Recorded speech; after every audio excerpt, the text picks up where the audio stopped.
So, what did I think of Chapter 4? Overall, pretty good episode. There's one overall thing that I've noticed is they seem to have a bit of a better handle with the pacing this time around. I don't know if this is a theme that they're going to be following throughout the volume, but I've noticed that for pretty much every single episode, there's been a nice little even mix of some action, some funny moments, some character development, story, reveals, nice little cliffhangers at the end of each episode as well. I think overall the pacing is getting much better in this volume. I don't know if you guys have the same feeling, but I also think this could mean that my prior worry, which was that they are kind of putting each team in their own direction, could mean that we're going to get a lot less, but I feel like they might have a better handle of this situation. I'm kind of 4 for 4. This volume so far. I think all 4 episodes so far have been pretty good. I've been enjoying them quite a bit. They managed to give us a lot of space for character development and interactions very nicely, I think, even if it means injecting a little bit here and there from for different characters. The one thing that I didn't talk about in my reaction was about Crow, and I kind of needed a little bit of that to sink in. Because Crow is extremely distraught from the death of Clover, and it's not something that we've all realized in the previous volume. I mean, they kind of alluded to this quite a bit, that when they were like kind of forming a bit of a bond, even though it wasn't completely obvious.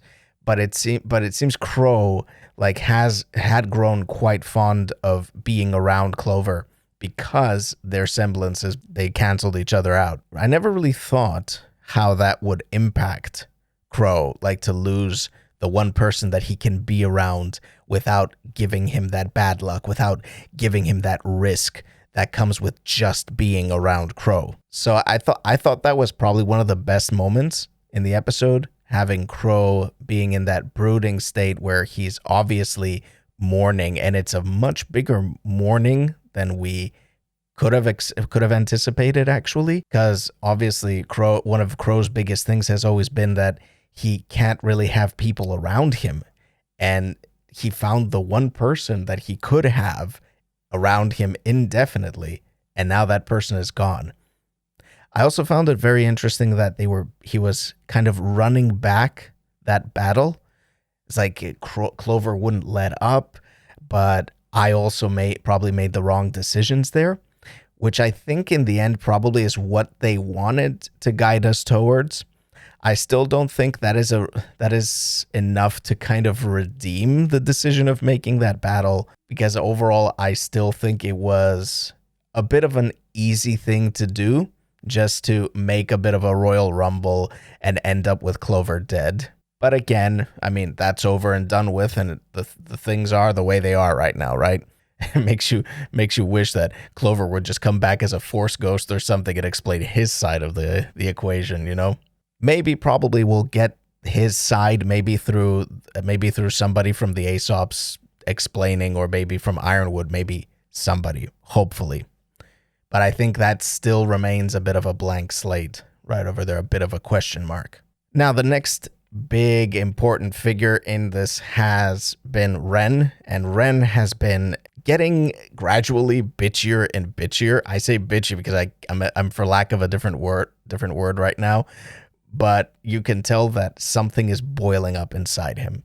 And yes, he is saying that, yeah, we're not huntsmen, and we're just kids, and we don't really know what we're doing, and we're suddenly making these big decisions, and we're going off and doing things, and we're causing more trouble. Like, that's effectively what he's saying. But I don't feel that is the whole story, and there's something probably deeper that we still don't know about when it comes to Ren. Because I don't know if this is directly related to him and Nora kissing. I don't know if this has anything to do with Nora at this point. I do feel it's probably something we don't know about Ren yet, and we probably have to wait and see what that actually is. I'm kind of thinking something about his past, and maybe also the way that maybe he feels about his semblance, or maybe this is the way his semblance affects him. That is another little theory I have in my head about Ren, because Ren's semblance is literally like completely masking his emotions, which allows him and maybe people around him to gain cover from the Grimm. But maybe that also affects him emotionally. Maybe the more he uses it, the more it affects him emotionally. And maybe he's aware of that, or maybe he's not. Like there's so much that could be going on here, but we might be learning about a lot more about Ren in this volume. I found the little conversation between Yang and Jean quite heartwarming, because I don't feel we've seen those two interact that much. I think the fact that, Yang is telling him like, I'm sorry you had to hear something like that and that was terrible.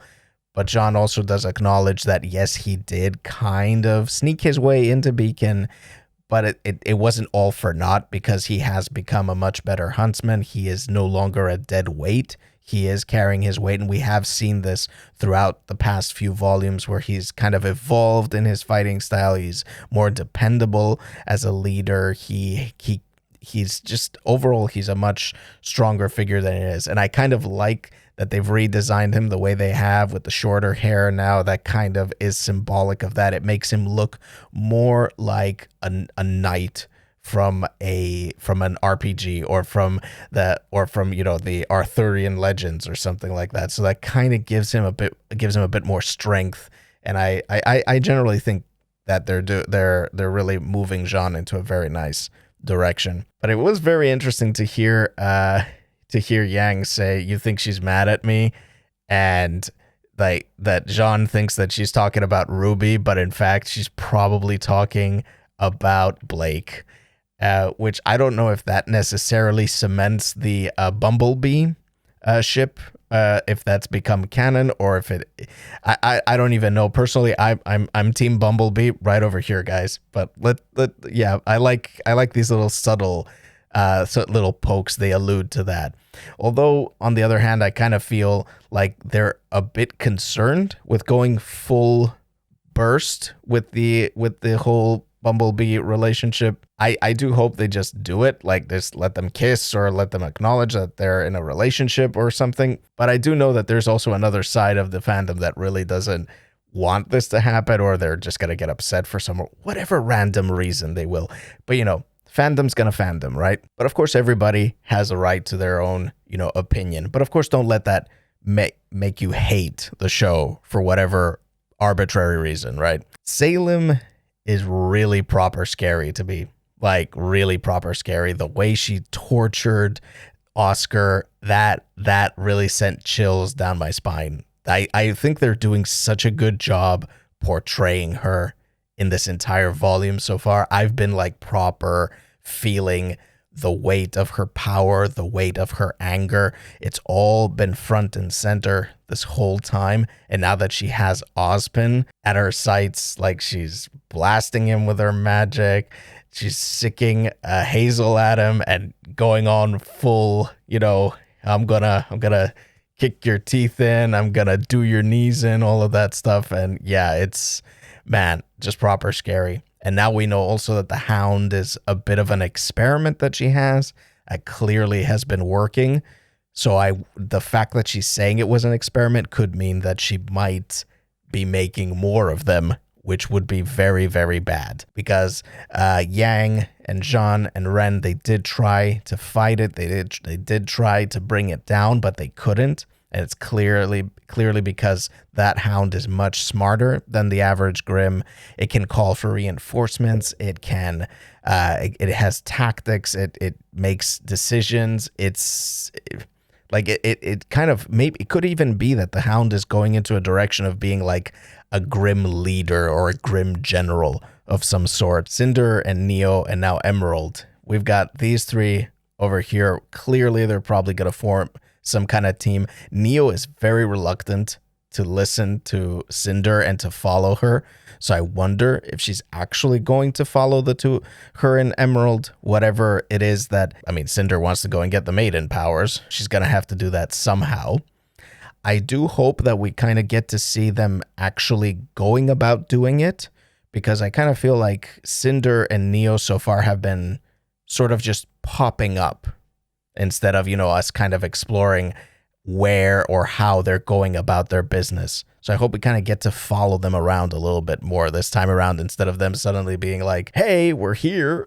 But Cinder is very, very interesting at this point. I mean, to me, she's always creepy Cinder, but still I find that I've seen a few nuggets of her inspirations from Cinderella, like that first scene in the beginning of the volume where she's scrubbing the floor. That is indicative of, the inspiration from Cinderella, but also the fact that Salem is telling her to stay put and that she can't go out. It's kind of like Salem is her evil stepmother, if you think about it a little bit. Maybe I'm going off on a tangent, or I'm making a stretch here. But Cinder is going to go off and do her own thing. She's going to go out to the party anyway, right? So it is a bit like that. So I wonder, is there going to be some kind of fairy godmother at play here, which could probably be going a little bit on the nose with the Cinderella theme. Now, Cinder, like I said in my reaction as well, Cinder seems to have several paths that she can follow from here. She's got the Grim-R first. Grim-R. What is a Grim-R? She's got the Grim Arm, and that we know that Grim are affected by negative emotions. They're attracted to it, and Cinder has been growing these negative emotions inside her because Salem just won't let her prove herself again. And that's straight up pissing her off a lot.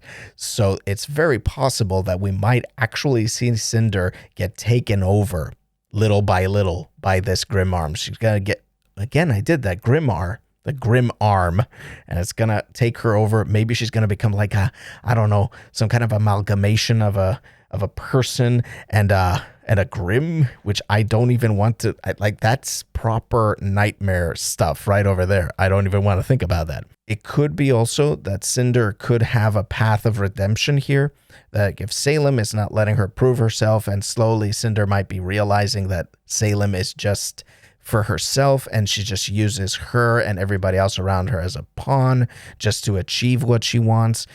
Maybe she might go against Salem. Maybe she might join the ranks of the good guys and, fight back. I do feel at this point that Cinder is going to be a very pivotal aspect of this volume. That's why I'm hoping that we get to see a bit more of her down the line. The scene at the Schnee Manor, that was really hilarious. I really thought it was super funny that Weiss told Whitley to just go to his room. Mother's locked herself in her room. Father's been arrested. The servants have all left. And yeah, go to your room, Whitley. Which is kind of sad. I mean, Whitley, somebody had pointed out in the comments that in a previous volume that Whitley has been a very sheltered boy. He's only known anything that Jacques ever showed or told him. So clearly Whitley is not aware of what's going on in the real world, but that's not his fault either. He's a child, right? So we can't ignore that fact. I mean, a lot of people hate him. They call him Shitley and all of that, but he's also a child, and we can't forget that idea that he's just been taught in a certain way. And there is a path where he can actually grow and learn that the world isn't exactly the way that he thought it was. And I think if we do eventually see Jacques get convicted of something, or if something happens to Jacques, maybe that might be the kick in the pants that Whitley needs to kind of wake up and realize that, the world isn't the way it is. I'm just kind of hoping redemption for everybody, because all of these are pretty interesting characters. So it's always nice to believe that something might happen, something good might come out of all of their journeys. Overall, great episode. I love the way it ended with the ground shaking and then crumbling, and who knows what's going to come out of the hole there. I'm pretty sure it's going to be one of those big centipede, a giant centipede grim, whatever they're called. Oh my god, there's just so much to look forward to here. What did you guys think of the episode? What kind of theories do you have about this? Do you agree with what I'm saying? Do you have your own ideas? How do you expect things to go for Cinder and for other characters here? Leave a comment in the comment section below. And if you did enjoy the review, please leave the video a like and subscribe to the channel because it helps a lot. And I'm going to catch you next time. Take care. Bye-bye.